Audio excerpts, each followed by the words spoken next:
Good evening, I'm Cynthia. I'm here with Doug, and we'll help you make money in the stock market with information you will not find anywhere else because we are Wall Street Media. Hey, thanks for coming in, Cynthia. You're welcome, Doug. I don't come in for you. I come in for the people. Really? The people. Oh, I'm crushed. Anyhow, we have oodles of super good videos here. I love it when you say oodles. It makes me think of ramen noodles. Yeah? Okay.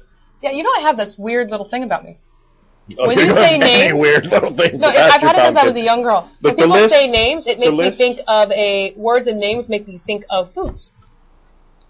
So everybody's name makes me think of it. Your name, Doug, reminds me of onion rings. That's how come you have Mike makes me think of bananas. Problem, you know? Yeah. Anyway, no, when people say names, like an image pops up in my head. It's very weird. Anyway. Joseph, yeah, that's normal. It is? Joseph Podolsky, President and CEO of Rapport Therapeutics, or ticker RPRX, talks about the uterine fibroids and the market they serve in the U.S. and the world, as well as competing solutions. So let's hear from Joseph. Roll it. The market for uterine fibroids is extremely large, and I think it's been kind of relegated to the back burner simply because the male-dominated pharmaceutical industry thinks about female health not too frequently and considers hysterectomy a totally acceptable treatment for a condition that affects probably something on the order of 26 million women in the major markets of the world. Now, how does that translate to an opportunity? Well, we know that 300,000 women a year in this country choose hysterectomy because they can't deal with the symptoms any longer, and they have no drug choice. You can say, well, there's Lupron. Well, Lupron, the problem with that is it's only useful for up to 6 months. Why? Because it castrates the woman at the pituitary level, essentially shutting down steroidogenesis in her ovaries, and she becomes menopausal, and there's bone loss, and after 6 months that bone loss is, in many cases, irreversible. So if you just took that 300,000 women that we experience in the States, $2.5 billion a year being spent on hysterectomies, and extrapolate it to the larger markets of the world, you're looking at roughly 700,000 women who are choosing hysterectomy today because there are no other solutions. If all you had was 10% of those women, and remember that these conditions, whether we're talking uterine fibroids or endometriosis, are only conditions that are of a concern to a woman during her reproductive life. Once she reaches menopause, and once her hormones stop cycling, these conditions will go away on their own. So if you could treat these women for 10 years, which we think we can, and if you only had 10%, if you do the math, once you get to steady state, that's a $1.75 billion market, and that's not even addressing the other tens of millions of women who just say, no, you're not going to take out my uterus. What does our data look like? Again, here's the 2 studies in a row. Our drug shuts down the primary symptom these women experience is excessive menstrual bleeding. Our drug stops menses, so they stop bleeding. It happens very quickly. It's faster than Lupron in its action. And the data to date has been highly statistically significant. This is a second phase 3 program. The FDA has reviewed our data to date. We have 2 INDs open, one for anemia and one for the chronic treatment of uterine fibroids, and they're both in phase 3. Well, that was the CEO of Rapport Therapeutics. Next, we have Mark Vieira, President and COO of SXC Health Solutions. XCI discusses the acquisition of National Medical Health Card System. German Mike does this. He tries to see what you know? tongue twisters. One day I came in and had like Peter Piper picked peppers. And I was like, what company is that? Yeah. Anyway, let's roll it. Mark Vieira. So let's talk about why we did this and why we made the acquisition of NMHC. First of all, as I just described, it really filled out our strategic footprint, especially on the full-service turnkey side of our business, Informed RX. It's our intention, and we have already retired the name NMHC, and that entire business now is run under the heading of Informed RX. So it obviously expanded our full-service capabilities. We acquired a fully functioning and productive mail order operation. Similarly, they had a very nice specialty operation that we now have under our umbrella, and a full suite of clinical products and services that before this point we were building brick by brick. So really the acquisition allowed us to accelerate 18 to 24 months the build-out of Informed RX, and we now have the full suite of services to compete in the full-service PBM market.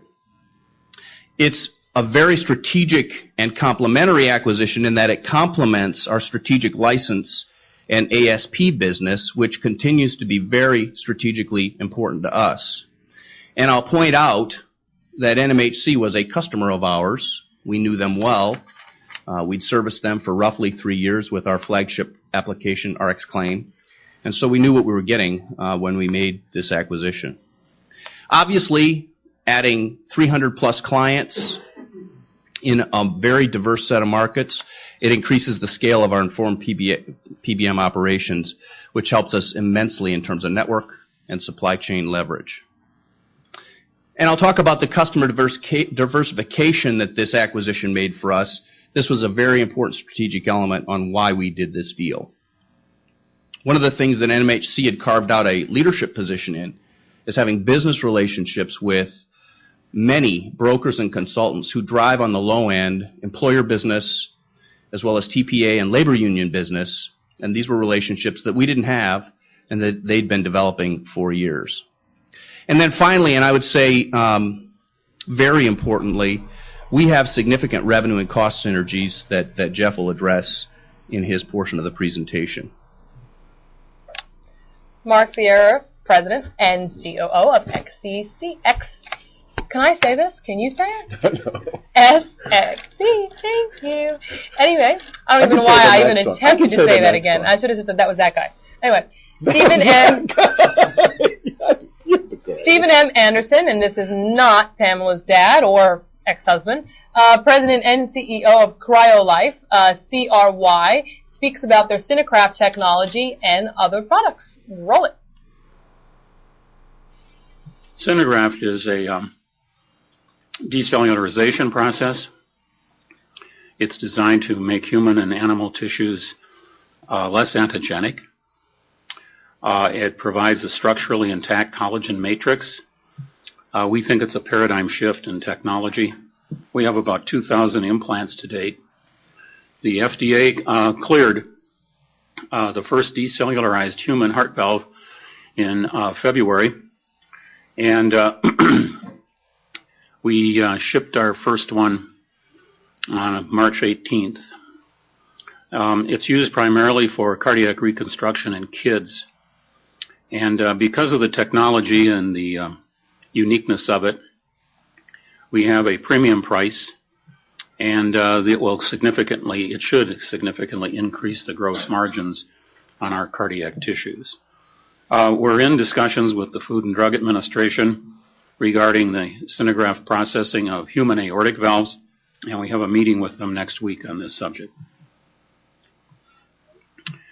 Future Synacraft processed tissues would be aortic valves. We can also do this with vascular tissues.